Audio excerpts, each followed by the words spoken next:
makes you most proud of being a Rotarian? Well, I think it's the projects that Rotary does, and that's sort of quite a generic sort of statement. So let me be specific and say things like running the Homeless World Cup, and then our East Timor roofing project and all the work that we've done in Timor-Leste, as well as even building the East Timor Embassy in Canberra. I think they're the sort of things that really make one proud about being a Rotarian. So the things we do. Well, I've been in the club for some 34 years. That's amazing. I was an active member for 33 years, and then I became an honorary life member just last year. And I must say I've been very happy to be involved. I was deeply involved in the bushfire recovery exercise for the Rotary districts of Victoria and Tasmania, and I found that very rewarding. I would say probably the most important exercise I was ever involved in was the last convention, international convention, which was held in Melbourne, and that was a great experience as well. I think to date, definitely polio. Polio is something that really springs to mind. When one looks back over 100 years, you tend to just think, oh, what have we done most recently? But I think what we did back in 1927, which was ensure the establishment of the Apprenticeship Commission, was probably one of the most important things that we've done. In more recent times, I'd say that the donations in kind store in Footscray, which this week will send its 600th 40-foot container, and this one's going to the Solomon Islands, is something that's been built and is just going from strength to strength. Well, I think Rotary can't remain static, and we did make a very major step forward in my time, and that was the decision by Rotary International to welcome women into Rotary, and it has been a great success. I think that Rotary has plenty of potential for developing in the future. It's a matter that comes along with different generations, and I can't imagine, for example, that the founders of our club would have been quite in line with what we are doing now. So I've been a Rotarian for over 15 years. Probably the biggest thing that I've seen in Rotary was when I was a group study exchange leader for our district and led a team to Holland and was exposed to Rotary right across all of Holland and Rotarians there, and made lifelong friends with people across the Rotary world.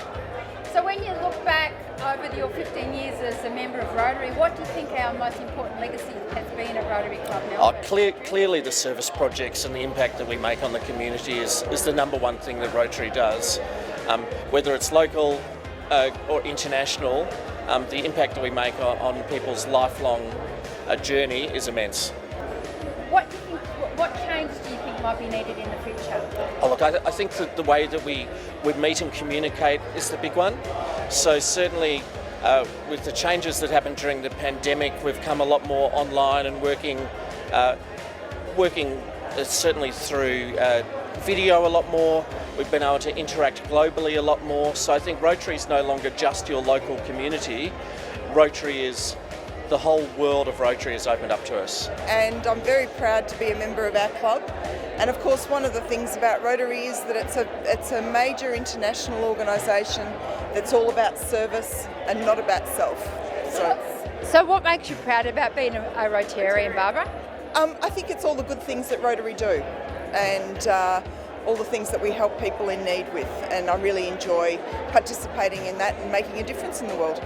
I think the thing for me about Rotary is the service. It's not so much all the meetings and the lunches and that kind of thing, but it's the service to the community, the difference that we make right around the world, and it's just great to be part of an international movement. What makes you most proud of being a Rotarian? Well, I think two things. First of all, you can give back to the community in many, many, many ways, and secondly, you meet a whole lot of great like-minded people which you really become friends with, even to the point of travelling with them overseas. So it's been a fantastic experience for myself and my wife. Happy birthday, Rotary, a happy 100 years, and I look forward to the next 100 years and what we can do in that time. I think the most memorable moment for me, that's a mouthful, isn't it, was the reconstruction of Darwin after Cyclone Tracy. I was a new Rotarian then, and I was the community service director after a year in the club. And it was the rebuilding of Darwin, a preschool and all sorts of other wonderful things around Darwin after the cyclone. The fact that through efforts locally, nationally and internationally, we help people who are not as well off as ourselves, and we can only add good to the world. Take a moment, quiet, as I introduce to you Ian Ham for the welcome to ceremony. Thank you. As with many occasions that we have in Melbourne, indeed around Australia, as time has evolved, and certainly over the past 100 years which Rotary has existed, we have moved to a point now where Aboriginal culture, Aboriginal recognition and Aboriginal people are very much part of our country and the ceremonies which are important to our country. It is now common practice to be welcomed to country for significant events, and I can't think of any other significant event than this one in Melbourne this week. So it is with great pride and with great satisfaction I'd like to introduce to you Auntie Joy Murphy. Many of you will know Auntie Joy from her many public appearances at important events, and also many of you will know her personally from meeting her, talking with her, and her way of connecting with people. Personally, I'm just going to embarrass her a little bit. Known Joy for a very long time, but not that long because she's still quite young. But I've known Joy for many years.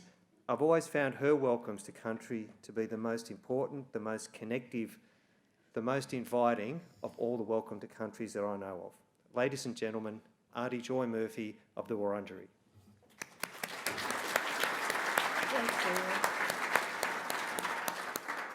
Thanks very much, Ian. Could I, at the beginning, pay my respects to my father? You're meeting on the traditional lands of my Warridge, my father, Jallo Wandin, and very proud to be his oldest living daughter. I'd like to also pay my respects to all ancestors, elders and communities across this great nation and our neighbouring islands. And of course, acknowledge Ian. Yeah, thank you. I'm glad you cut it short, so that was good. So I won't have to chase you now, Ian, so that's good. But I do want to thank you, Ian. It's great to see you. And also that you're a member, a Rotarian. I had no idea until you were here today. So I'm really pleased to see that you're part of this fabulous group. And I would also like to acknowledge a very dear friend, Bev Brock, who I haven't seen for a while. It was such a wonderful pleasure to have this call. And I went, oh my God, this must be something interesting. And so here I am. Nojkamwa. Thanks, Bev.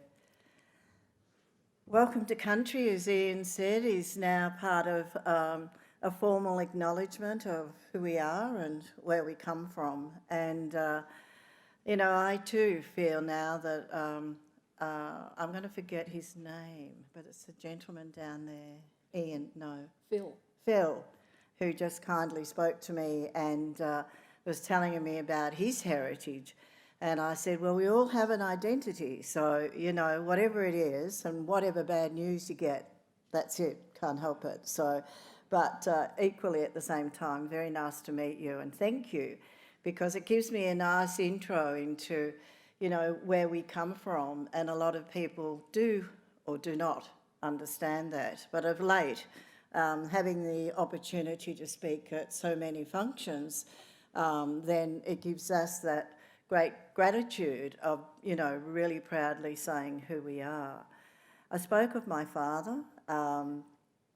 My father served in World War I, although he was rejected, like so many, not only of our Aboriginal men, but indeed men who worked on the streets, who were not accepted to be good enough to serve for their country. And as we all know, there was 30,000 soldiers lost in a very short time. And so my father put his hand up again, and this time he was accepted. But because we were not recognised as legal citizens at that time, he had to be accepted as an American Negro. He said, I don't care, I'm a black man and I want to fight for my country and my family and for the freedom and the right of where I belong. On his return, he was not given the opportunity to buy a block of land that was sold up, his traditional land that was sold up for soldier settlement purchases. And he said to himself, well, I've done my time and I've done what I think is appropriate, not only for my family, but everyone who has the right to equality and democracy. And so he bought a block of land in Hillsville, and he said, no one will tell my family ever that they cannot buy or have the right to buy a block of land, and particularly on traditional lands. And I'm pleased to say that my youngest brother, I think he's 60-something, and he still lives there today. But beyond that, there are so many of our soldiers, there are so many still of our communities who still don't have that privilege of being accepted for who they are and have that democratic right to do what they should be able to do like everyone else.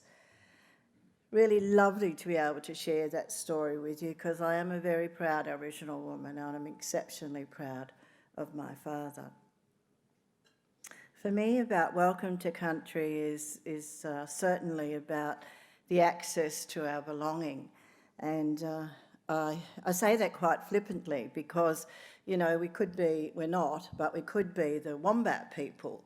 And so it would mean that where I live, and I'm very fortunate to live, then, you know, I'd have to sit out at night and wait to grab a wombat seriously and bring a wombat into you, because we'd like to share with you what our identity is. Some of you will know that our identity is the manigum, that beautiful tree that provides such not only these wonderful leaves to be able to share with you, but indeed have access to. This gift that we've all been given, and we hope that will continue to grow on this country and elsewhere, then it means that in following the traditional custom about sharing, that because I don't have enough leaves for all of you, perhaps I might make the gesture to Bev on your behalf, is to offer her a leaf.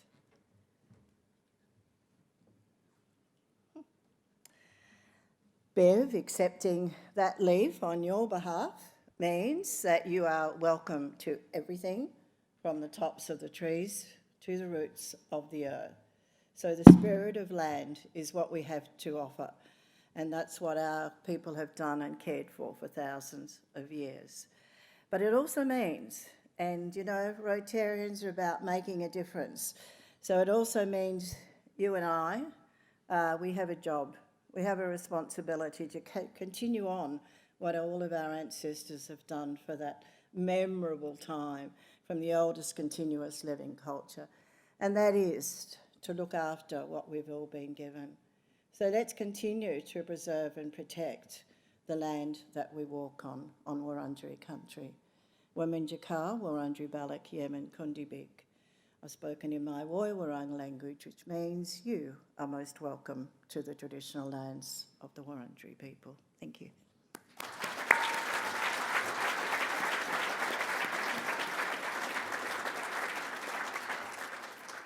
So, it's my great pleasure and honour to welcome you all here to the 100th anniversary celebrations.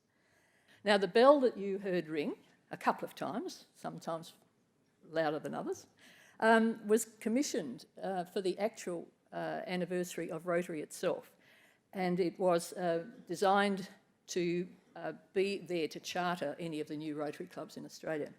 It's in the hands of Rotary Down Under, and it's up to Philip Archer, our district governor, to make sure that when a new club is about to be chartered, he has the responsibility of getting it to the club. So that's why you heard the welcome pealing from our centenary bell, because it is significant today. So, a couple of things that we need to go through. It was 100 years ago today that our founding fathers met to discuss the establishment of a Rotary Club in Australia. We are now about to start a journey into our past and then take us into our future. So before we get underway, it's now a good time to make sure that you've turned off your phones or put them on silent. Most of you are not acting, so I presume you did it beforehand. So this event is being recorded for sharing with our colleagues who are unable to be with us today. I'd now like to introduce some of our distinguished guests and invite these people to stand as I introduce you so that we can collectively welcome you to our birthday party. So, welcome to our past Rotary International President, Ian Risley, and his wife, past District Governor, Juliet Risley. Rotary International Zone and Director, Jessie Harmon. From District 9800, we have our District Governor, Philip Archer. Governor-elect, Dale Hoy. Governor nominee and our club member, Mandy Went. And Assistant Governor from the Batman Cluster, Kate Strain. Also as our guests, we have the Wurundjeri Elder, Auntie Joy Murphy, Honorary Member Tillman Ruff, our most recent Honorary Member of the Japanese Consul General, Jungi Shimada, and the Sofitel General Manager, Clive Scott. Assisting with production today, we have our students Lily Wilmot and Manik Barak, entertainers Fem Belling, Monique Di Martina, and our harpist Claire Patty. And our event production team, Peter Shepherd, photographer Vicky Jones, and videographer Sian Meltzer. Please acknowledge and make all of these club guests welcome today.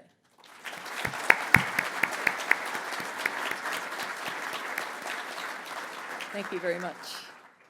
We also have with us today a good representation of our club's past leadership, with 13 past presidents, including the daughter of our first woman president, Anne Jacques, I need a bit of light here, Sandy Fulcher, the great-grandson of John Monash, one of our charter members, Michael Bennett, 5 club secretaries, 4 treasurers, and many past vice presidents and directors, and former distinguished members, along with our current leadership, Centenary President Marion McLeod, President-elect Reg Smith, President nominee Chris Stillwell, and members from our Board of Directors. We have a wonderful, if you would all stand now from that group of our leadership for a collective welcome. Thanks.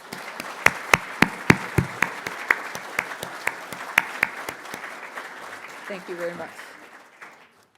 We have a wonderful representation of visiting Rotarians from 20 different local and interstate Rotary clubs, past district governors and Rotary leaders, including Vice Presidents Kathy Tate and James Allen from the Centenary Club of Sydney, Gary Brown, the National Chair of the Centenary Committee, and Chris Edwards from the Rotary Club of Hall in Canberra.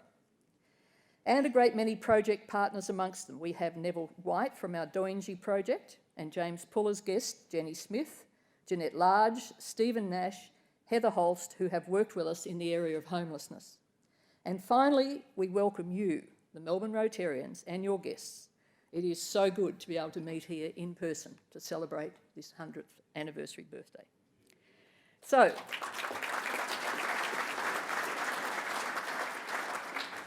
I'd like you all to make sure your glass is filled, standing, and join with us in a toast to Australia, Rotary International, and on this special occasion, the Rotary Club of Melbourne. So, Australia, Rotary International, and Rotary Melbourne. Thank you.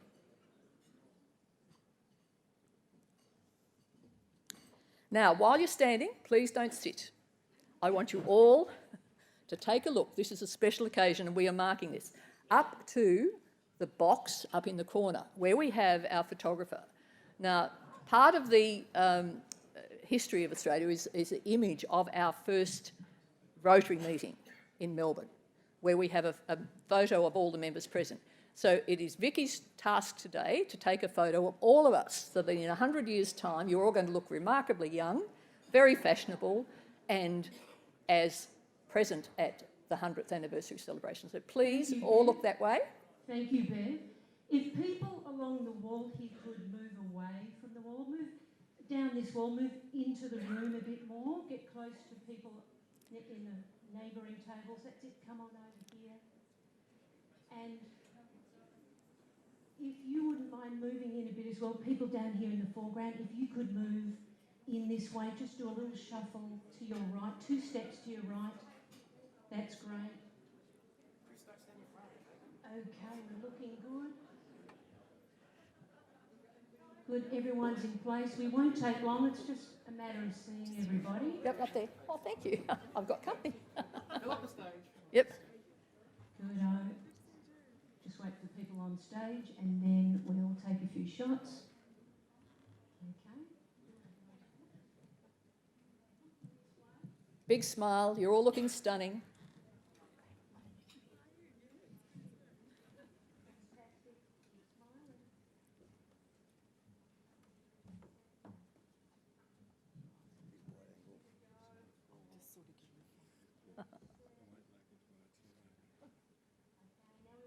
Funny one, apparently. If you find it being funny, can you shake a hand? Can you get a bit theatrical? Oh yeah, here we go.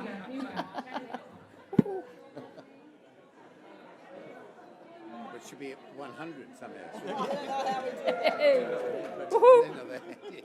You missed Hey. Yes, fantastic. Thank you. Good on you, Joe.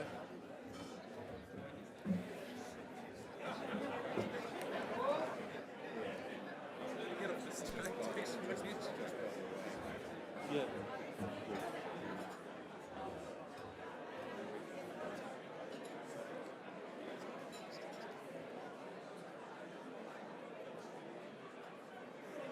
Thanks.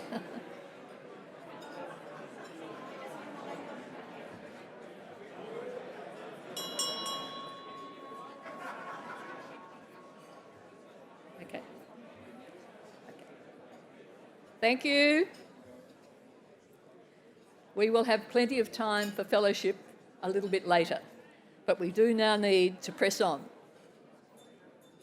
Now, just a reminder, if you haven't checked in on the barcode, make sure you do before you leave today. I appreciate that greatly. So, I am extremely honoured to be here to welcome you all to this most remarkable occasion, where we are extremely fortunate to be able to join together in person. A community of like-minded individuals here together to celebrate and honour the 100th anniversary of the Rotary Club of Melbourne, and indeed Rotary Australia.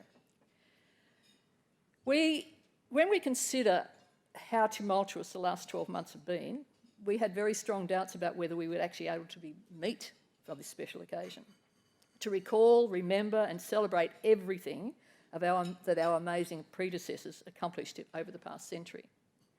Today, we will spotlight this great club's century achievements and the impact that it has had, and look forward to the future of Rotary. We will highlight projects that show when like-minded individuals come together with the objective of service above self and embracing the highest standards of ethics and integrity, we show it's possible to achieve significant and laudable outcomes beyond that an individual could achieve. Rotary Melbourne has shown that in adversity, a focus on the Rotary ethics, compassion, service above self leads to a resilient, wise and strong club for the future. As a strong, inclusive and dynamic club, Rotary Melbourne will be able to help shape and support the disadvantaged in our local, national and international communities over the next century, and hopefully beyond. So, the order of proceedings today, we've got a historical perspective on how we came to be the Rotary Club that we are from the viewpoint of some of our past presidents. Chris Wong, Mary Barry, Bob Glindeman, Philip Endersby and Robert Fisher. I'll introduce them later. Then we'll get an insight into what the future might look like from our Muna youth debaters. We have Lily and Manik here, who will give us a perspective from the young to see what the future will look like. Lunch will then be served. We will, after lunch, return with a message from our centenary president, Marion McLeod. There'll be the cutting of this magnificent cake in front of us by two very special members here today. We have messages and congratulations from our district governor and from other clubs. It's followed by dessert, which just happens to be part of that amazing cake. We have some entertainment from singer Fen Belling and pianist Monique Di Martina.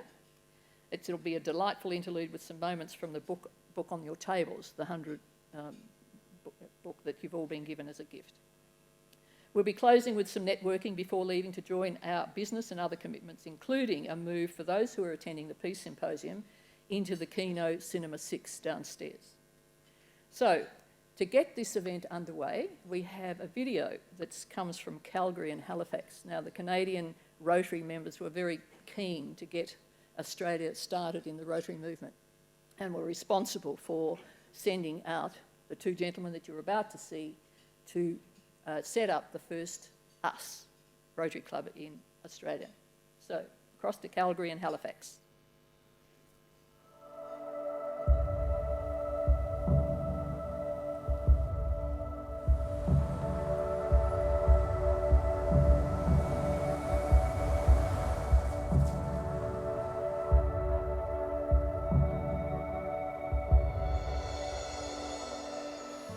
Hi, my name is Eric Bennett, and I'm the president of the Rotary Club of Calgary, downtown. With me today is Doug McMillan, the president of the Rotary Club of Halifax, Nova Scotia. Halifax is almost 5,000 kilometers away from Calgary at the far eastern end of Canada. We're thrilled to have Doug here today in Calgary as a visitor. From our two clubs here in Canada, two Rotarians, James Wheeler Davidson from Calgary and Lieutenant Colonel James Ralston from Halifax, sailed to Australia and New Zealand over 100 years ago with the goal of establishing Rotary clubs throughout that region. Their trip was supported by 37 Canadian Rotary clubs and the Rotary International Board. Not only did they establish clubs in Melbourne, Sydney, Wellington, and Auckland, but Davidson went on later to establish another 23 clubs from Greece to Egypt and all through the Far East, including India, Thailand, Singapore, and Indonesia. Our club has been meeting here in the Palliser Hotel for over 100 years now. This painting, hung in 2005 to commemorate Rotary's 100th anniversary, reflects the image of James Wheeler Davidson as he traveled throughout the world promoting the spirit of Rotary. In 2025, Canada will again welcome the world when the Rotary International Convention is held right here in Calgary. It's a wonderful feeling to stand in this lobby and realize that from this very room, the world of Rotary was enhanced and widened by these two men, and that Davidson actually walked out of here as he started on his epic Rotary journey. It is a thrill for us to congratulate Melbourne, Sydney, Wellington, and Auckland on their 100th anniversaries. You did a great job spreading Rotary throughout Australasia. Your 100th anniversary project, Giving Every Child a Future, with impact in 9 other countries in your region, will save many lives. We invite all of you to join us in 2025 as we celebrate Rotary worldwide. And many Canadian Rotarians hope to join you in Melbourne in 2023. I hope to be one. I'm Eric. And I'm Doug. Happy 100! Yahoo!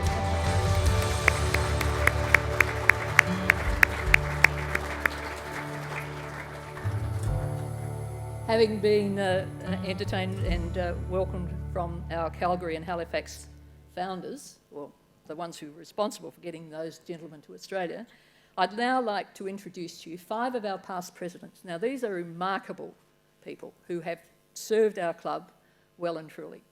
Between them, they have an amazing collection of our highest accolades, the Paul Harris Fellowships, a lot of sapphires, occasional ruby, and amazing service from these gentlemen. So initially, I'd like you to listen to Chris Wong, who will start the procedure of taking us on a journey through the last 100 years of the projects that have made Rotary exactly what it is today. Thank you, Bev. President Marion, fellow Rotarians and guests. The first meeting of the club was held at Scott's Hotel on the 21st of April, 1921, and the feature of the event was Sir John Monash, the club's second president, handing Mr H.B. Lee, the Sergeant-at-Arms, a boomerang as a mark of office. So Rotary was born in Australasia. Clearly, there were expectations that the movement would grow. Melbourne was given the responsibility in southern Australia, chartering Adelaide and Hobart in 1924 and Perth in 1927. And as you can see from the slide, we also chartered clubs in regional towns in Victoria and suburban Melbourne. So what has been the lasting benefit of Rotary initiatives emanating from this club? In 1921, the club's interest in vocational training for the young led to the formation of the apprenticeship legislation in 1927. The club formulated links between technical colleges and industry for apprenticeship training, leading to the establishment of the Apprenticeship Commission. In 1925, the club launched the Boy Scouts Appeal. World War I had decimated the young leaders of the Boy Scout movement, and it was in danger of collapse. Under past President Sir John Monash, the club launched an appeal that resulted in £14,000 being raised, equivalent to about $1.5 million today. In 1947, the club established a mental health committee that saw the need to focus on mental health. This led to influencing the state government to legislate for the Mental Health Authority. And then in 1948-49, one of our most eminent members, Sir Angus Mitchell, a close friend of Paul Harris, founder of Rotary, became the first Australian to be president of Rotary International. International House for Overseas Students at Melbourne University was supported by seed funding from this club and opened with accommodation for the first 52 students in 1957. The club still to this day has a very close association with International House. And now I'd like to hand over to past President Mary. Thank you very much, past President Chris. In 1968, having identified there were many people suffering from mental illness who had no one to turn to for help, the club, in partnership with Wesley Central Mission, established Lifeline in Melbourne. Launched in 1971, by 1978, it was the largest service of its kind in the world, apart from New York. In the early 1970s, the club focused on the frail elderly who needed medical care, but not hospitalisation. A partnership developed with Claremont Homes in South Melbourne, neighbouring clubs and government, resulting in the refurbishment of Claremont Homes and the establishment of a rehabilitation centre for the elderly alongside the care home, which was regarded as a national leader in this field of medicine. In 1987, following a very long association with the Baker Trust, a legacy of past President Thomas Baker, the club joined with the Baker Medical Research Institute to establish the Heart Risk Reduction Clinic, focusing on identifying people at risk and encouraging medical treatment in a timely manner. In 1993, the Rotary International Convention was held in Melbourne, following a successful bid by the club. I am pleased to say it will be held in Melbourne again in May 2023, following another successful bid by the club, led by Hugh Bucknell and strongly supported by the City of Melbourne. We look forward to seeing another 20,000 Rotarians in Melbourne in 2023. Yeah! Right, in 1997, the club supported member George Tippett to establish primary health services for mothers and children under 5 near a Rio Tinto mine in Kalimantan, Borneo. With matching grants from Rotary International, Rotary Club of Osaka, and Rio Tinto, it served over 8,000 mothers and children were brought into primary health care in East Kalimantan, providing access to immunisation, nutrition advice, diarrhoea management, and family planning services. I would now like to hand over to past President Bob Lindeman. Thank you, Mary. While the early focus of the club was on local community activities, as have been enumerated, 2000 saw the occupation of Timor-Leste come to an end and the people vote to become an independent country.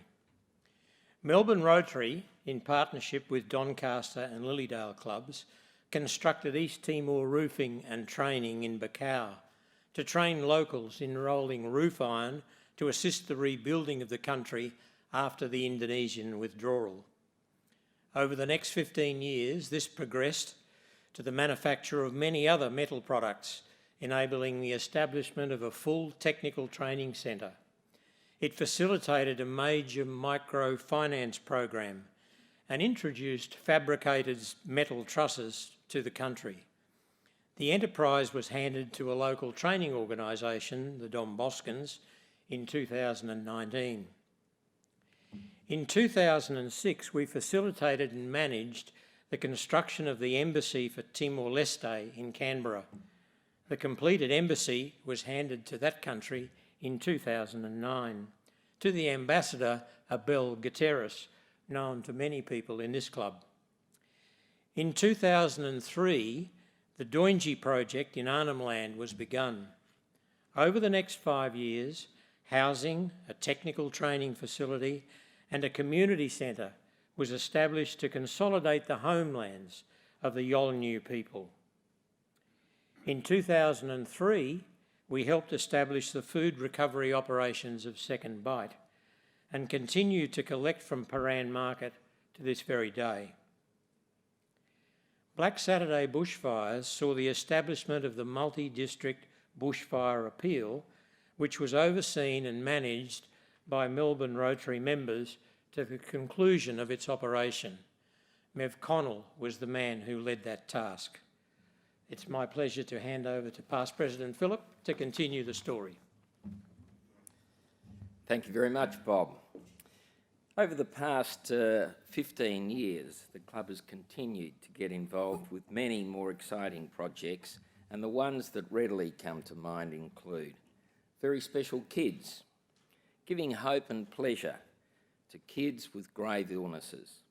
Since 2005, we've been involved with Very Special Kids through the Foundation Board, and 4 of our past presidents have sat on that board.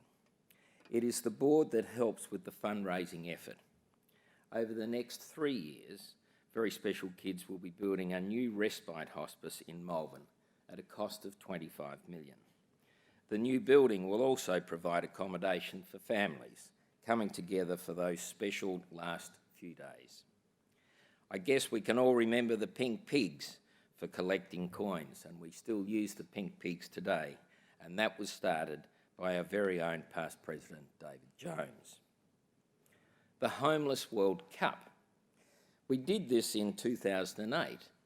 We had 56 nations participating, players from all of them, and we had some 100,000 spectators who came together for not just the sport, but to give also homeless people a voice, a community and a goal. Water projects. These have been mainly in the Philippines and Timor-Leste and involve both members and corporate partners.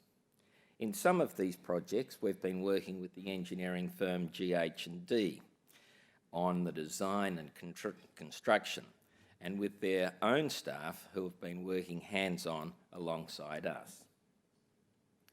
A place of our own, or a permanent home in the city. The club had got to the stage where something had to be done. The office purchase was made possible by the generous donations from many members, where renovations were carried out by a few, and it means we now have our own hub and communication centre, plus more importantly, a place for face-to-face meetings. It is these and many more projects already mentioned that have made the club what it is today, and it is our projects that will go on from here and will underwrite a very exciting future. I would now like to welcome past President Robert to tell us about the projects that have been earmarked as Rotary 100-year projects. Over to you, Robert. Thank you, Phil. Rotarians and guests, when we developed our strategic plan for 2018 to 22, a central element was focusing on at least 3 major projects to recognise the centenary of Rotary, not just in Melbourne, but also throughout Australia and New Zealand.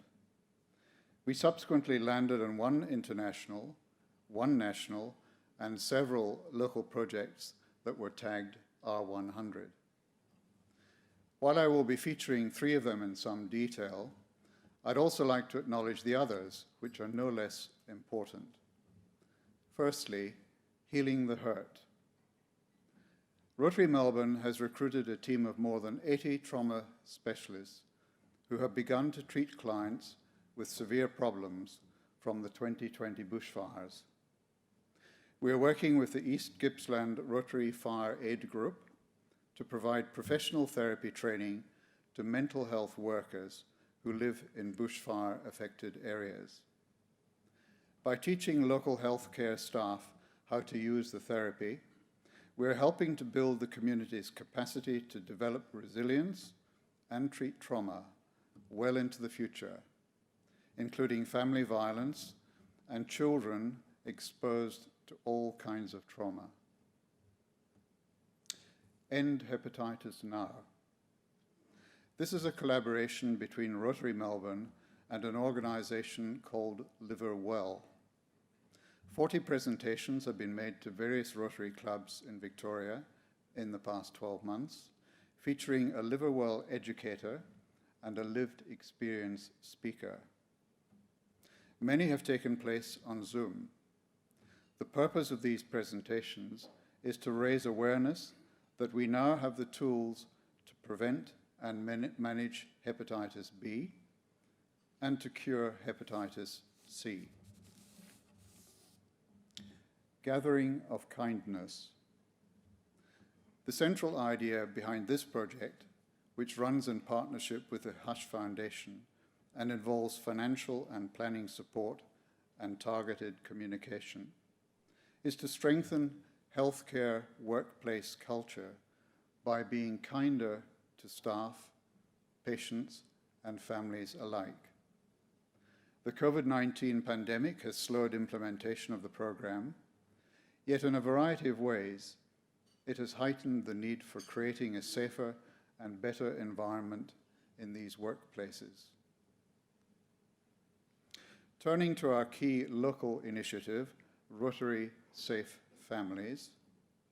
This was established over 3 years ago to help stop all forms of family violence by addressing its underlying causes.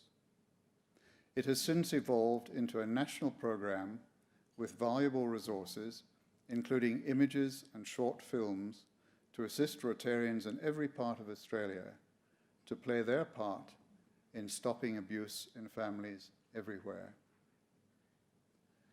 Now, with an active website and a Rotary Ambassador Club program in place, Rotary clubs right around Australia are signing up to promote the program's powerful messages to their communities.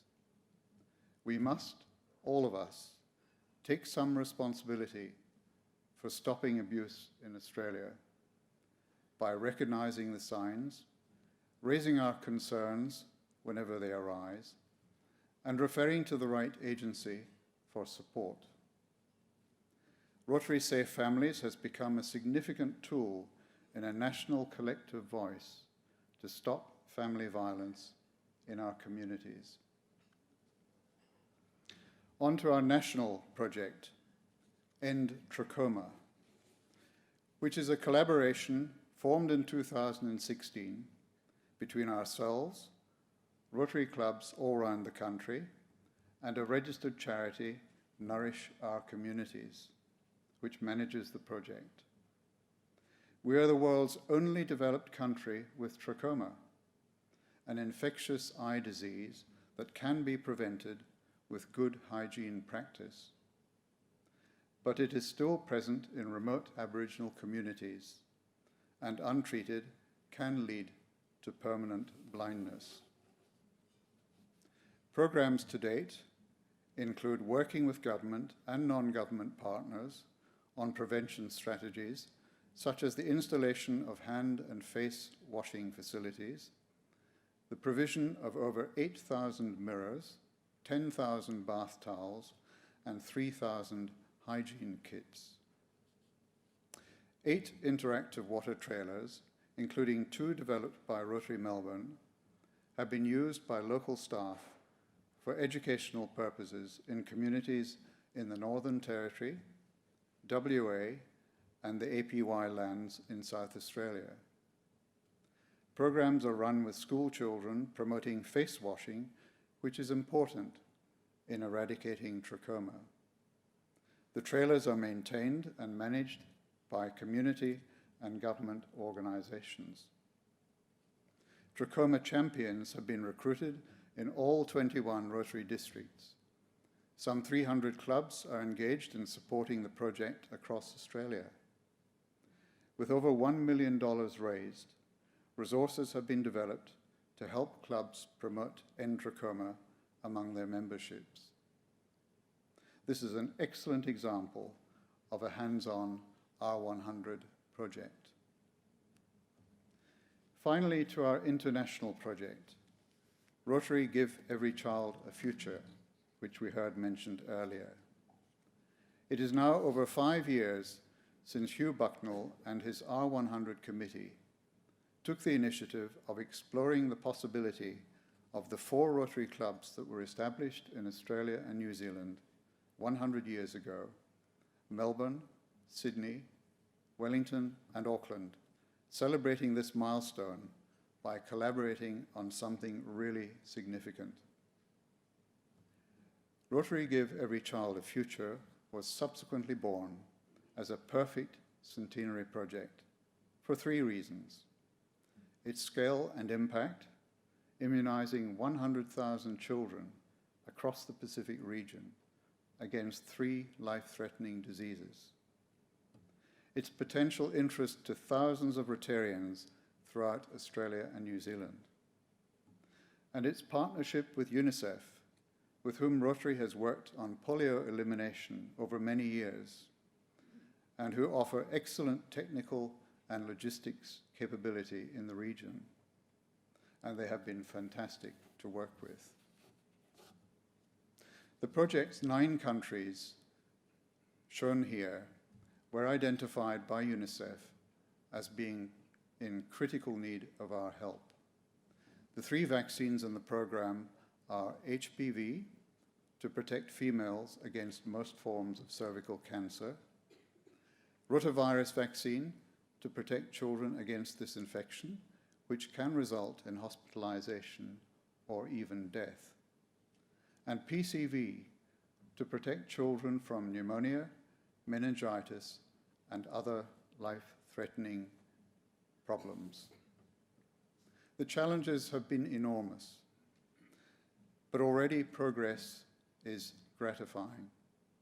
The region is remote with many logistical difficulties, 660 islands and atolls across 17 million square kilometres.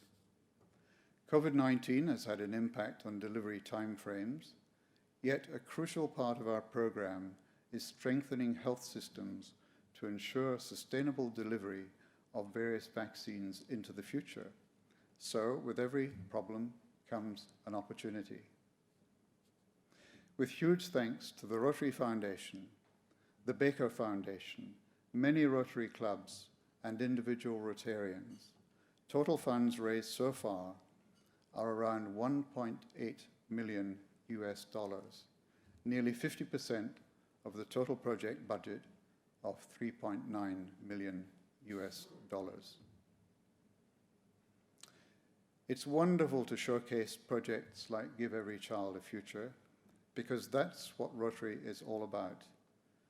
Serving the needs of communities at home and abroad, helping to make a better world.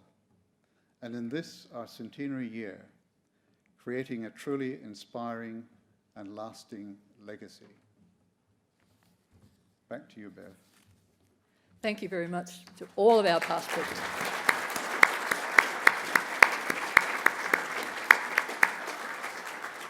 I think you'll agree that it's a very, very impressive wealth of projects that this club has undertaken over the years. And our past presidents, the ones that presented today, and all those who have served this club, play a very active role in these committees, chairing committees, undertaking the programs, including everybody and encouraging all our members to take part in what is an incredible history. And we have every right to feel very proud about what the legacy our club has made over the years. But we can't rest on that. So we now want to have a quick look into the future. It's like looking down a never-ending tube because you don't know what you're going to find. But, you know, we can't rest on our past. It's the future that counts. It's an uncertain future, and we have to be prepared for whatever lies ahead. We can only achieve success by having sound strategic principles and proven operational methods in place, and we're working hard at that. I know that every adult person here today has witnessed enormous changes in their lives. Some of us have been around longer than others. I've only been here for 3/4 of it, but it's still a lot of change. In order for us to get an insight into what the future may hold, I wanted to introduce to you two incredible young students who have already tasted success in winning the climate debate for the Rotary District 9820 model, the United Nations Assembly, MUNA. This is a youth project designed to develop the skills of talented youth from Melbourne's southeast, the Mornington Peninsula and the Gippsland regions. We are fortunate to have with us today Lily Wilmot from Wrighton Girls' School and Manik Barak from Haileybury College, who have both let their minds run free and proposed for us what this brave new world might look like when their generation are in control. They have interesting ideas and concepts about how Rotary will need to adapt and evolve in order to meet the ever-changing needs of our global community. So, Lily, given that Jennifer Jones will soon become the first woman to take up the role of Rotary International President since it was in inception 115 years ago, she has stated that the lessons we've learnt whilst managing this pandemic have unexpectedly created an opportunity of a lifetime, leading to new methods of connectivity that will take overall management into a future of diversity, equity and inclusion. She believes that as Rotary is not a religious, political, gender or cultural organisation, we are able to join together to solve major world problems. So, Lily, what is your vision for this rapidly changing world, and do you envisage virtual and hybrid methods of communication, hopefully to help Rotary assist us as we move forward? Well, if 2020 has taught us anything, is that there's no certainty in the future or in the future of technology. However, what we can be relatively certain of is that our growing dependence on technology is inevitable. Things like computers, high-speed internet, Wi-Fi, cameras, these are no longer luxury items but necessities for work and education. Last year, not having a Zoom connection meant quite literally not being able to access education. Additionally, in the past couple of years, we've seen the income inequality rates in Australia rise very rapidly. In 2017 to 2018, the average incomes of the top 20% were 6 times higher than those on the bottom 20%, which is significantly worse than in 2015 to 2016, when that rate was only 5 times higher. This growing inequality is showing us that we need to be educating our young children more, our disadvantaged youths, and giving them access to the technologies that a lot of us in this room might take for granted. So in light of that, I would say in terms of the future of Rotary, the focus needs to be increasingly on providing technology to people and educating people in how to use technology, its importance, and how it changes. Thank you very much, Lily. It's got an amazing insight. We'll follow on now with Manik. So Manik, what's your vision of Rotary as we join our forces on this roller coaster ride into a very unknown future? Right, yeah. I mean, as you would know, Lily and I competed in the Model United Nations debate, which Rotary organised. And of course, I see the future of Rotary, which is a continuation along their path of already humanitarian aid, whether it be providing clean water or helping the homeless. But I think what's really important is the little things. I'm a big follower of that the little things and the foundations are what make you a better person. And I think that all starts from education.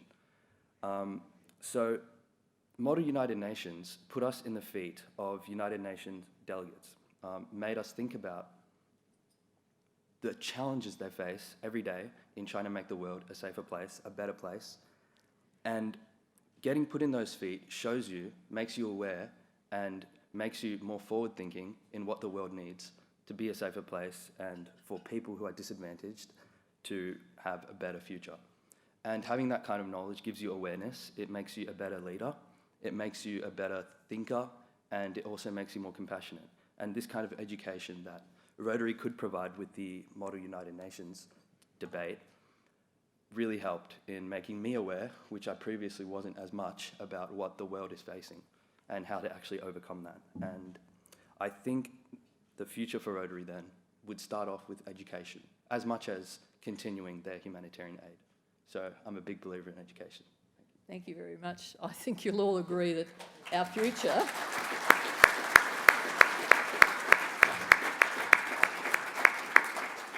is in the oh-so-safe hands of the wise young people we're seeing before us today. And if their peers are anything like they are, I think we're going to be able to afford to relax and enjoy what the future will be as we take inspiration and hopefully step forward, add to the projects that you've seen, continue with the projects that you have seen today, and so that we can look forward to Rotary becoming even stronger as we move forward into our future. So thank you so much to Lily and Manik. They have inspired, and I hope they will continue to inspire not just Melbourne Rotary, but Rotarians in general. So thank you to them very much.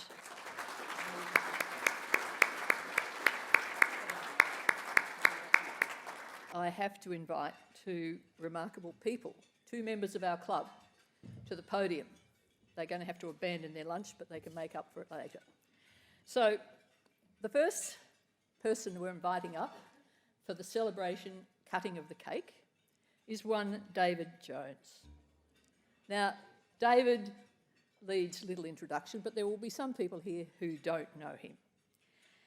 Because David is the oldest active member of this club.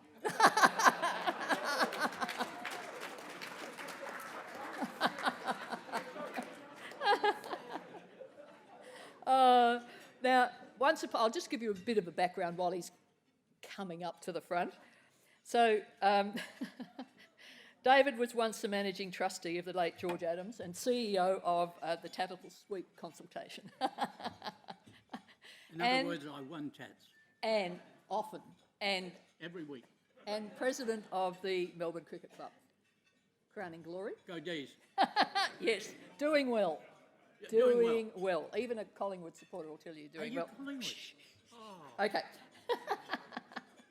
Now, David was inducted into the Melbourne Rotary Club in 1971. Now, today is the 50th anniversary to the day of David joining the club. So how's that?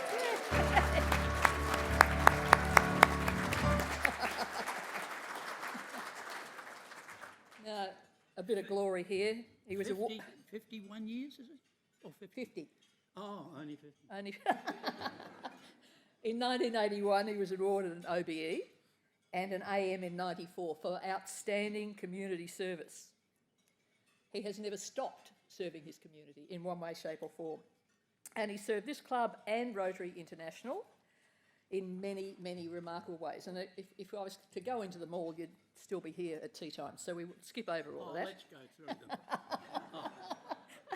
He became our president in 92-93 and in 95 was awarded our highest accolade, the Paul Harris Fellowship. He's a highly respected honorary member and, as I said before, our oldest active member. Now, to offset this wisdom, handsome, amazing man, we have our second person to help him hold the knife as he cuts the cake. I've got to cut the cake. You're going to cut the cake. I haven't got much strength. Well, here we have Yadan, our youngest active member in the club, to help you do this.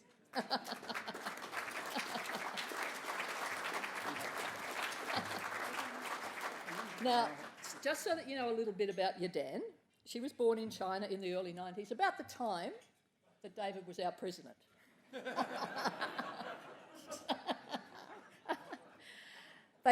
She and her family moved to WA in 2008, where she gained a Bachelor of Commerce and was then subsequently awarded a master's degree in construction at Bond University.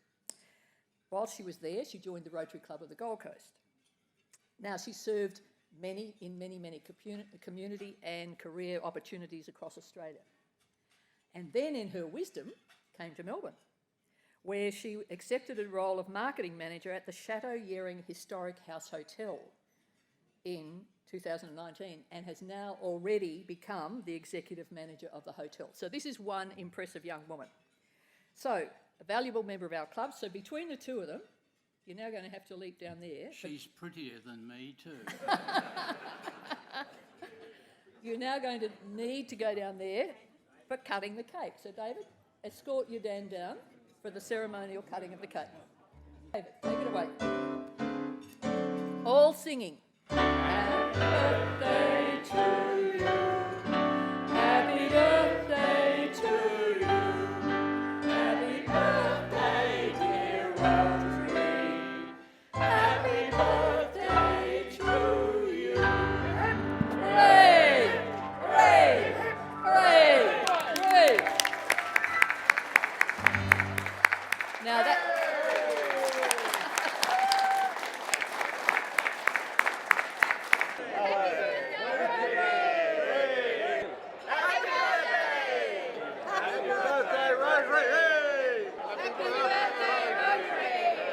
Dear guests, in the interests of brevity, I would like to extend the same welcome to you that Bev did earlier, and I'm similarly absolutely delighted that you've all been able to join us today.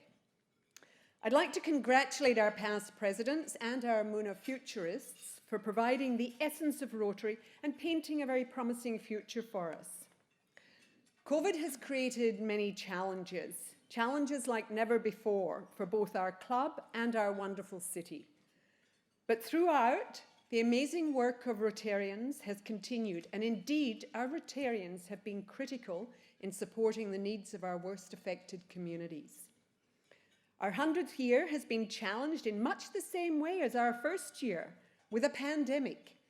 Back then, it was the Spanish flu, which caused 50 million deaths. Today, fortunately, the health impacts have been much less. The similarities are in the human spirit and its fortitude and our ingenuity. It is not by accident that we have reached 100 years and continue to be as relevant now as we were when that first group of Rotarians sat down to break bread, affirming the trust, confidence and comfort of people in the work that we do. In the words of our founder, the story of Rotary will need to be written again and again. And so this year has challenged us, and we have shown that we are able to rewrite the story and indeed start on the next 100 years. That first meeting, held on the 21st of April in Melbourne, appeared in the Weekend Age with the headline, "Starting with a Splash." The Rotary movement has invaded Melbourne. On Thursday, the first luncheon of the newly formed Rotary Club was held and was attended by a large gathering of members.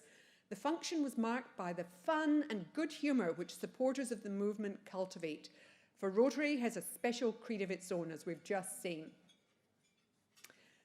This first meeting in Melbourne has provided some friendly rivalry with our Sydney colleagues. Who would have thought that that would happen? Some of them are here with us today. The Canadian commissioners arrived in Sydney on Tuesday, the 22nd of March, with the intention of beginning their work there. However, it was the Easter holiday, with the Sydney show in full progress, so they proceeded to Melbourne. They met up with Walter Drummond, a young architect, who then involved 4 of Melbourne's most influential people, Sir John Monash, Harold Clapp, Professor Osborne and Frank Tate, and on the 21st of April, Australia's first Rotary Club was born. Although, to be fair, Sydney and Melbourne actually share the same charter date of the 1st of May, and that's the date that Sydney will be celebrating.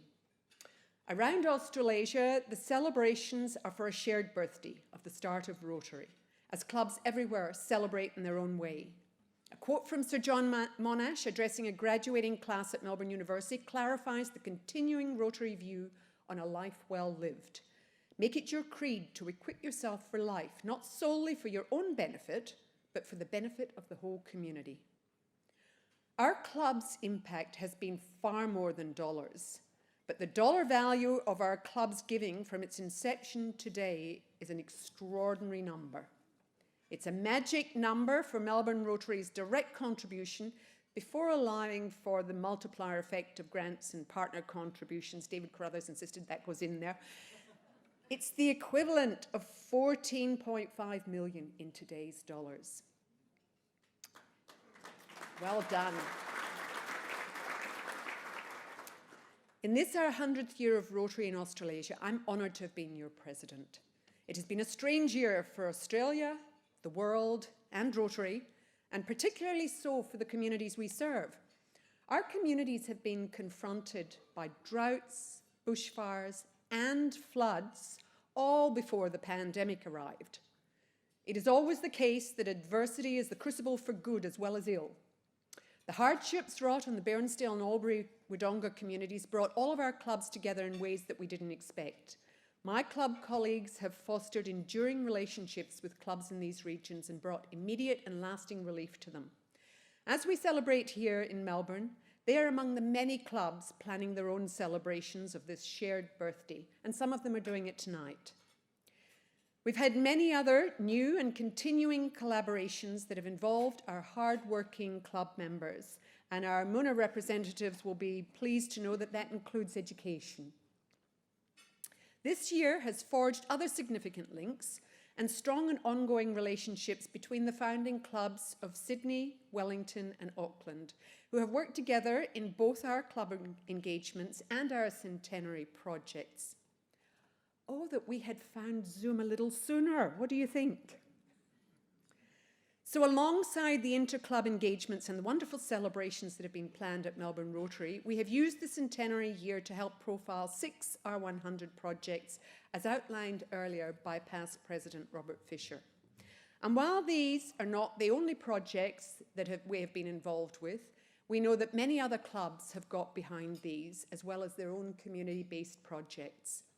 We have also received a number of congratulatory messages from a variety of leaders, including His Excellency the Governor-General and our State Governor, the Honourable Linda Dessau, who, whilst not able to attend, did extend their best wishes.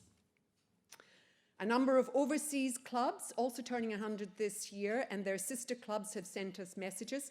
Osaka, who also sent a lovely plaque that you'll see on the stage here, along with Johannesburg. Also Bangkok and Australian clubs organising their own celebrations that included Perth with a Putting on the Ritz Ball, Darwin and Adelaide. And also a message from Wellington and Sydney.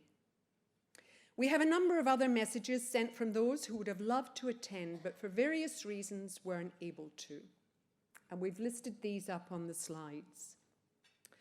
I'd now like to invite past President of Rotary International, Ian Risley, to share with us the messages sent from our Rotary International leadership and share his own message with us.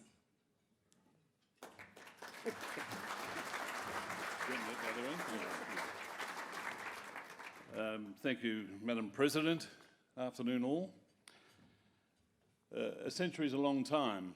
I think you've probably noticed that. I'm guessing there aren't a lot of charter members here. And I understand that you outlasted Scott's Hotel, so that's impressive. And of course, when a club is the first one on the entire continent, the celebrations are even more special. The President of Rotary International has the opportunity to congratulate clubs like yours, and President Holger had agreed to visit and join you here, but COVID intervened, of course. So allow me to read his message to you. Dear Rotary Club of Melbourne members, I am honoured to congratulate the Rotary Club of Melbourne on its 100th anniversary. Since your club was chartered, you have made the commitment not only to represent Rotary in your community, but also to do significant, meaningful work from which your community will benefit. When we join Rotary, we make a commitment to Rotary values, to friendships, and to a life of service above self. As a Rotarian, everywhere you go in the world, you are among friends. Through our work, we open opportunities for the people and communities we serve, and opportunities for ourselves to live richer, more meaningful lives. All of the service that Rotary does, all of the lives that we change, all of the children in the world who will never ever get polio, all of this happens because we, joining together through Rotary, are strong. You have risen to many challenges through the years and met your obligations as members of this wonderful organisation. Each Rotary Club is unique in its own way. By reaching this milestone, you have shown your commitment to our organisation and to all that Rotary does and hopes to do. Congratulations once again on your 100 years. I know that you will continue to serve your community and beyond for many more years to come as Rotary opens opportunities. Kindest regards, Holger Canuck, President, Rotary International. And it's wonderful to get that message from Holger. I've had the privilege and pleasure of attending a number of similar celebrations when I was President. And I often used a cricket analogy, which says something about achieving 3 figures. Once you've done that, it's your responsibility to acknowledge the congratulations of the crowd, but then take block and push on towards 200. This story may have been lost on the Americans, but but I do believe that those here, I hope, will understand. And I'm looking forward personally to receiving an invitation to speak at your 200th. Now, in the meantime, I offer my sincere congratulations to a great Rotary Club. And when the Rotary International Convention comes to this fine city in 2 years' time, the President of Rotary International will be Jennifer Jones of Windsor, Ontario, Canada, and she has sent you a message of congratulations, which I think we can see now. I am delighted to share in your celebration today. Celebrating a milestone anniversary is a big deal across the Rotary world, and my only disappointment is that I couldn't be with you firsthand to celebrate.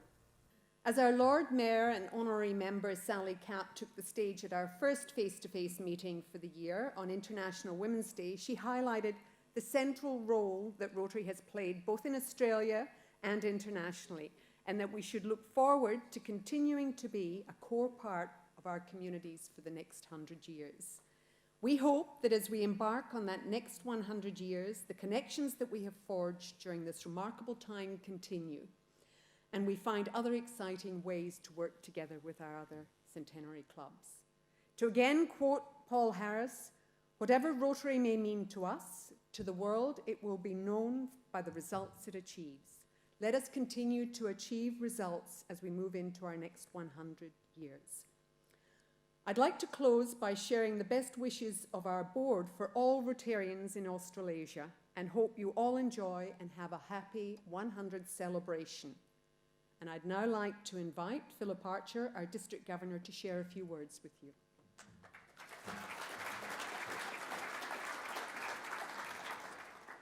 Thank you, President Marion. Happy 100th birthday, Rotary Melbourne and Rotary Australia. Can we all have a round of applause?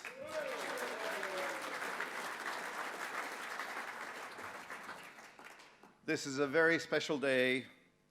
It's been some time in coming and been made, 9 years in the making, and I want to thank Hugh Bucknell and Kevin Sheehan and your leadership for all the work that went into the planning. I also want to acknowledge my friend Gary Brown, who has chaired the Centenary Committee in Sydney. Gary, you and the team have done a great job, so well done. Thanks so much for all your initiatives and the contacts that you've brought to Rotary. There's no rivalry between Melbourne and Sydney, is there, Gary? Folks, this week really does mark a special time in Australia and New Zealand and the Pacific Islands for our history. We celebrate the establishment of this amazing, fine Rotary Club, the Rotary Club of Melbourne. The speakers earlier have enunciated just exactly what this club has done, which has been amazing for the past century. And as Ian Risley has put it in cricketing terms, now's not the time to just take the accolades, now's the time to do more work by getting back to the wicket and blocking for the next century, which I know you will do. There is no doubt in my mind, that this club will continue to be a beacon of giving for the next 100 years in our part of the world. I now also want to thank my centennial president, Marion McLeod, sitting right there, and her team and board, the active presidents in your club, the work that you do and the imagination you have as members just inspires us all. I've been very lucky to be the district governor in this fine Rotary year. The congratulations that you have been getting from all around the world, from Australia, from New Zealand, is well deserved. I hope you enjoy the year ahead. I'm looking forward to more success coming through the centenary programs that you have devised. You are an impressive, amazing group. You are so inspiring. Thank you for everything that you have done. And to our young future Rotary members who attended Moona, I watched you through that program and I was so impressed with the collaboration, the debating, the growth within that time frame that I saw occurring in front of me. And I just want to thank you for being here today, Lily and Manik. I think we're in good hands, as Beverly said, and I'm so proud of the work that our Rotarians put into that program for this year's Mooner in the centenary of Rotary. Education and humanitarian work is actually our future, and you've rightly picked that. So thank you for your insights into the future. I think we're in good hands with that kind of thinking. So please do stay around Rotary, be our future leaders, and I'm looking forward to working with you. Folks, enough from me. Happy birthday. I did want to say one more thing. David Jones. What an amazing legacy that is. And how old are you? You told me you were 65. We were comparing notes, and I was telling him that I've just been to the doctor recently, and he told me that I had the neck of an 80-year-old. And he looked at me and said, "You poor old man." Cheeky fellow. I look forward to catching up with all of you shortly. Thanks very much. But it's time to introduce our entertainment for this afternoon. Under the guidance of our maestro, David Cram, who always does an amazing job, and welcoming as our entertainers, we have Fem Belling and Monique DiMartini to entertain. Well, when David asked me to put together a musical journey of the milestones of Rotary, I had a delicious time. However, as we start to get later on, when we start to hit 1996, I refuse to sing the songs of Justin Bieber. That's the disclaimer. This song, 1921, Till the Clouds Rolled By. Look for the silver lining. Miss Judy Garland sang it in that movie, Till the Clouds Roll By. But of course, in 1924, Mr. Gus Kahn wrote a very, very, very famous tune, which was made famous by Frank Sinatra. It had to be you. It had to be you. I wandered around, finally found somebody who. And of course, Gershwin in 1924 wrote one of the most famous pieces of music.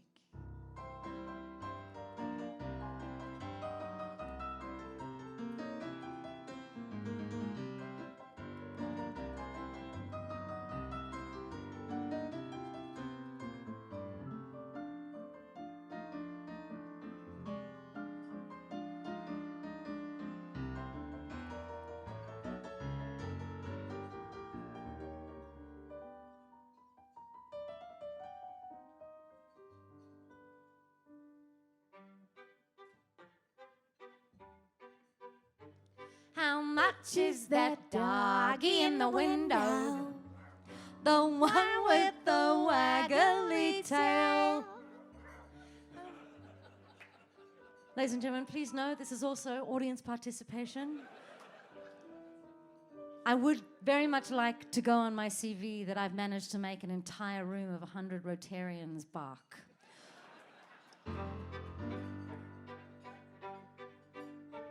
How much is that doggy in the window?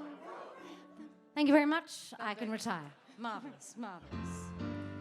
1957. Mr. Elvis Presley. And this was the launch of the International House at Melbourne Uni. Walking through a party in the county jail. The prison band was there and they began to wail. The band was jumping and the jump began to swing. You should have heard the knocked out jailbird sing, let's rock. Everybody, let's rock. Everybody in the wholesale block was it dancing to the jailhouse hit it, Mom.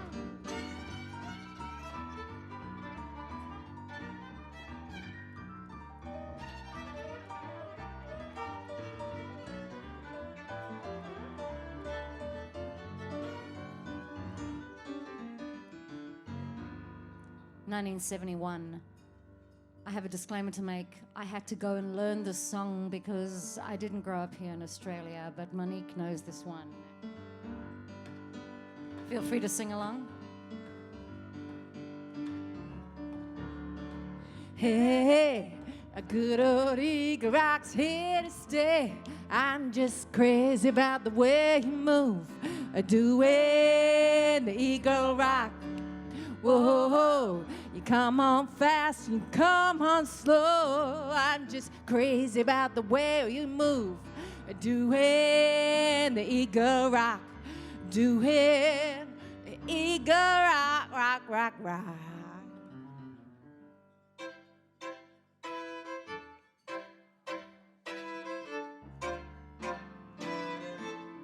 Start spreading the news. I'm leaving today. I'll make a brand new start of it in old New York. If I can make it there, I'll make it anywhere. Come on, come through New York, New York.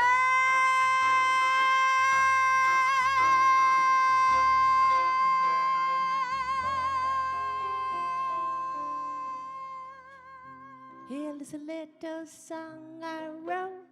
You might want to sing it note for note. Don't worry, or be happy. 1988, when the Baker Heart Institute was founded, Mr. Bobby McFerrin was singing Don't Worry, Be Happy. And of course, before that, Miss Liza Minnelli in New York, New York. That was 73. All right.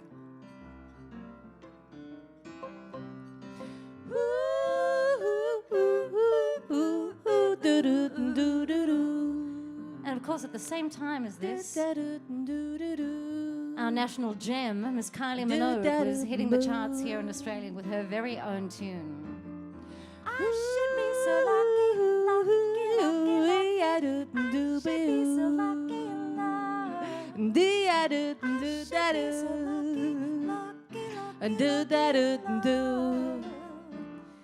And in 1998, as the healthcare centre in Kalimantan was formed, nothing screams health like a strong heart. And this song does go on and on.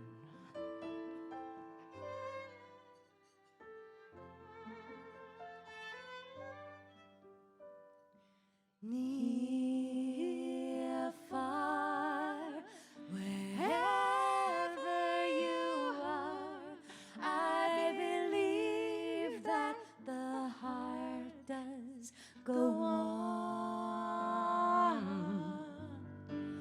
You're here, there's nothing to fear, and I know that the heart does go on.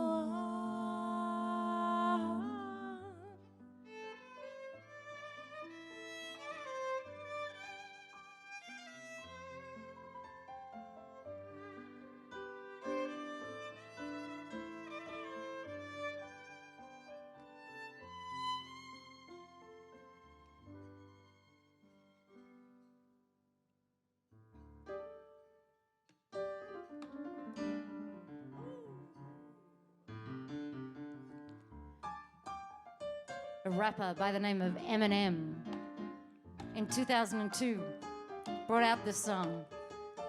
I've had to adjust the lyrics somewhat for you all today. Lose yourself in the music the moment you own it. You better never let it go. You only get one shot, do not miss your chance to go. 'Cause opportunity comes once in a lifetime. You better lose yourself in the music the moment you own it. You better never let it go. You only let one shot, do not miss your chance to go. 'Cause opportunity comes.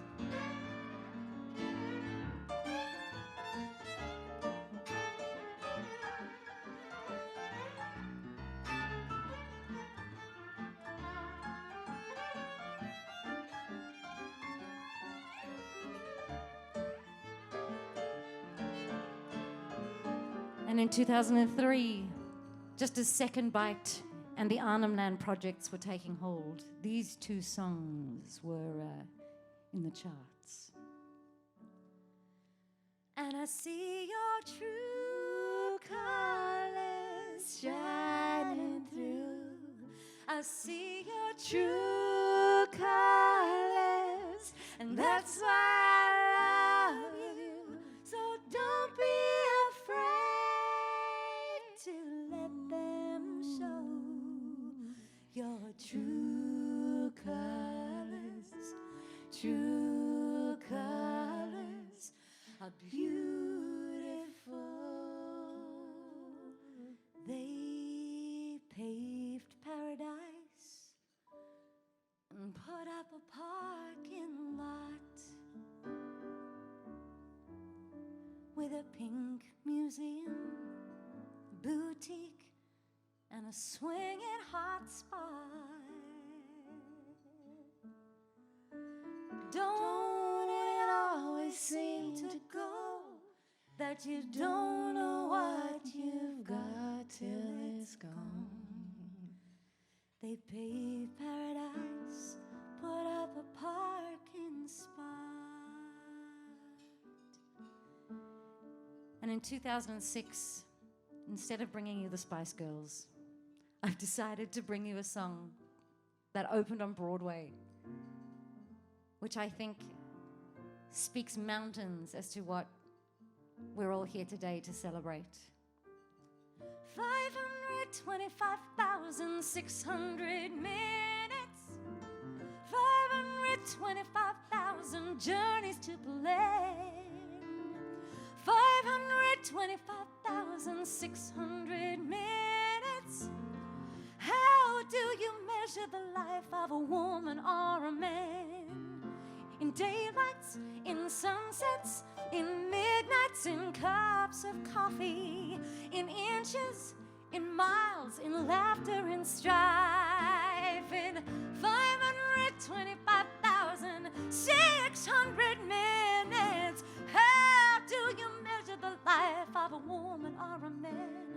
Measuring love, measuring love, measuring love, measuring love, seasons of love,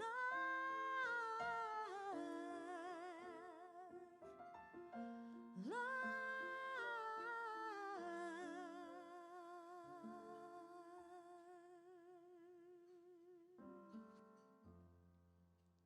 2013 to 2018 had about 1 million songs I could have picked. But I think this is our last song, and I wanted to bring you a song that will send you on your way, particularly after the year that we have had, for musicians and artists as well.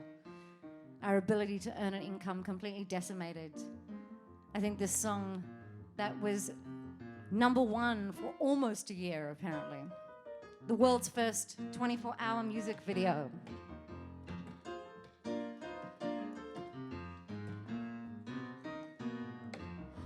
Might seem crazy what I'm about to say. Sunshine, she's here, you can take a break. I'm a hot air balloon that could go to space. In the air like baby, baby, I don't care. Because I'm happy, clap along if you feel like a room without a roof. Come on. Because I'm happy, clap along if you feel like happiness is the truth. Happy. Clap along if you know what happiness means to me. Happy. Clap along if you feel that's what you want to be. Put your hands here. Happy, happy, happy, happy, happy, happy, happy, happy, happy, happy, happy, happy, happy, yeah. Because clap along if you feel. Please keep your hands going for Mr. David Cram. I would like you to come up. He doesn't know this is happening. Come on, David Cram.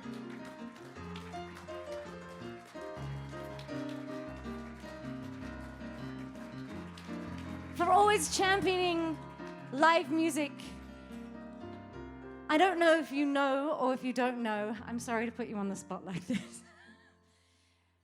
David has written an extraordinary piece of music called Serve to Save Lives that is written for the centenary? Yeah. I'm gonna, you grab that microphone there, David. You can just grab that. Oh, this is what we're doing? This is what we're doing. This is what we're No, doing. Yeah. this is what we're doing. Thank you. Yeehaw! Shall we? Yeah, we shall. This is David's composition. Can you tell us a little bit about what inspired this and what this is? Well, it's about serve to change lives. So let's change lives. Serve to change lives.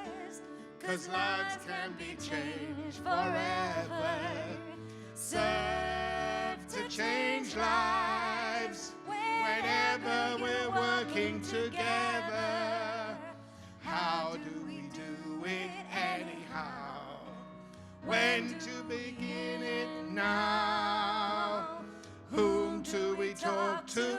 Anyone? Everyone. So serve to change lives. Cause lives can be changed forever. Serve to change lives. Whenever we're working together. Talk to someone right now. Start now and wow. When the right time arrives, you'll see you've touched lives. So serve to change lives.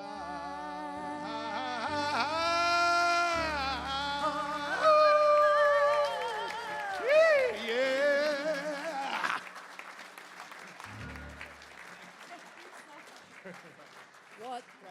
What a magnificent way to wind down this amazing lunch.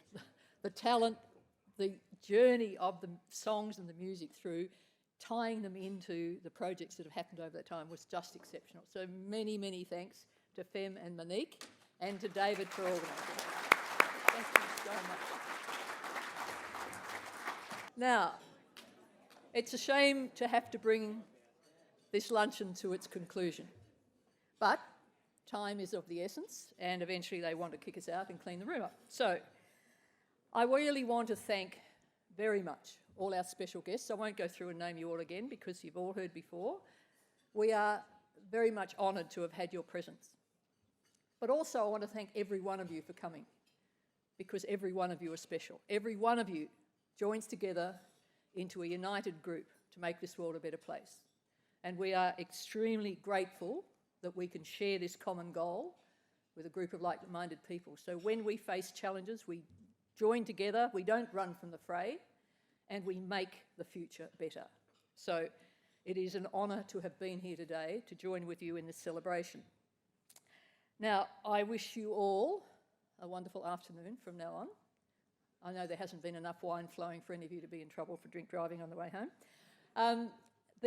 Those of you that are moving on to the Peace Conference after you leave here. If you go down to the Keno Theatre down below into Theatre 7 and go join the Peace Conference there. Oh, it's changed to 6. Okay, thank you very much. Now, there are many, many thanks because these events do not come together readily.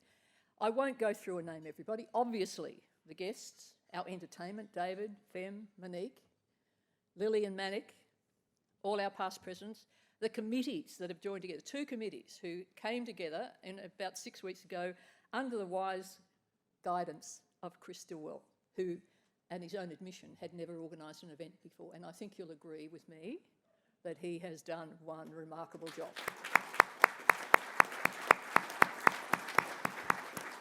We also have to thank our ever-present Jo before she disappears around the back, because without her, nothing happens. So next week is a virtual lunch for the members. I want you to come along because it's a very special presentation from the Rotary Club. Now, David, hang on a minute. David didn't want me to embarrass myself because I've never learned French. When I'm at Le Mans, I'm hearing cars race. I don't hear the French language. So David would like to say the Rotary Club of Amiens and La Bretagne. There you go. I couldn't have done it. Thank you very much.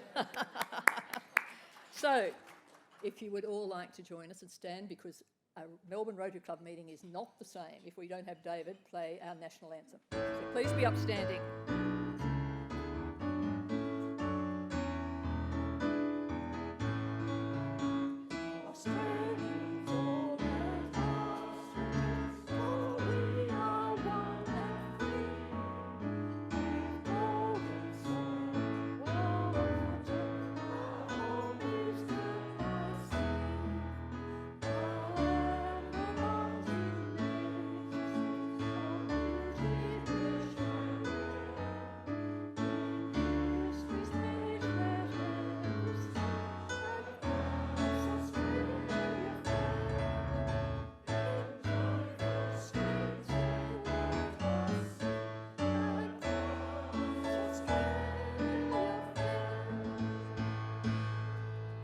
Happy birthday, Melbourne Rotary Club.